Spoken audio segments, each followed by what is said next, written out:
पाकिस्तान में करप्शन एक बहुत बड़ा चैलेंज है, ये हम तो कहते थे, लेकिन अब आईएमएफ ने भी ये कहना शुरू कर दिया है। आईएमएफ वो इदारा जिसने हमें पैसे तो देने उधार, लेकिन साथ साथ वो कह रहा है कि इंस्टीट्यूशनल फिक्सिंग करने की बहुत जरूरत है। आईएमएफ ने पाकिस्तान में गवर्नेंस और बदउनवानी से मुतालिक एक रिपोर्ट जारी की है। उस रिपोर्ट के अंदर वो कहते हैं कि गवर्नेंस एंड करप्शन रिपोर्ट में पाकिस्तान में मुसलसल बदउनवानी के खदशात जो है उनकी निशानदेही की है उन्होंने।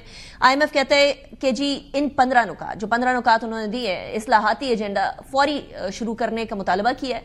कहते हैं इस्लाहात से पाकिस्तान की मईशत 5 से लेकर 6.5% तक बेहतर हो सकती है। इस मईशत को बेहतर करने के हवाले से जो इकदाम लेने की जरूरत है वो इंतहाई इंपॉर्टेंट है। रिपोर्ट कहती है कि हुकूमत ने मालियाती इख्तियारात पर सख्त पार्लिमानी निगरानी की सिफारिश की है और इंसदाद बदउनवानी यानी बदउनवानी को रोकने वाले इदारे जो हैं उसके अंदर भी इस्लाहात की जरूरत है। पॉलिसी साजी और अमल दरामद में ज्यादा शफाफियत की भी जरूरत है और जवाबदेही की भी जरूरत है।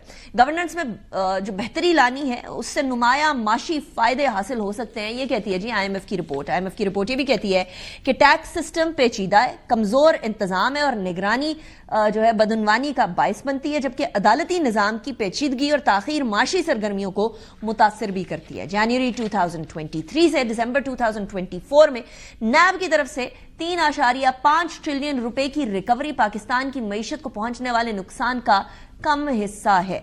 पीटीआई हुकूमत में कि जो 2019 के अंदर चीनी बरामदगी का मामला था उसकी इजाजत ये जाहिर करती है कि पाकिस्तान में अशराफिया अपने मफाद के लिए पॉलिसियों के ऊपर काबिज हैं। रिपोर्ट ने यह भी बताया कि करप्शन की नजर होने वाली रकम से पाकिस्तान में पैदावार और तरक्की दोनों में इजाफा हो सकता है, जबकि एंटी करप्शन पॉलिसियों में तसलसल की कमी और गैर जानिबदारी से इदारों पर अवाम का एतमाद खत्म होता जा रहा है। अभी हम थोड़ी देर पहले ये बात कर रहे थे कि इंडिया को अपने इंटरनल मैटर्स की तरफ ध्यान देना चाहिए, लेकिन इसका हरगिज मतलब ये नहीं है कि पाकिस्तान को अपने इंटरनल मैटर्स की तरफ ध्यान नहीं देना चाहिए। करप्शन का खात्मा पाकिस्तान के अंदर मईशत की बहाली का एक बहुत बड़ा जरिया बन सकता है और साथ ही साथ बदउनवानी को खत्म करके हम लोगों को वो जो इंकरेजमेंट मिलती है कि करप्शन करके कहीं भी जा सकते हैं और पाकिस्तान की तरक्की के अंदर जो पैसा इस्तेमाल हो सकता है वो कहीं भी लेकर जा सकते हैं, उसको भी रोका जा सकता है। पाकिस्तान फर्स्ट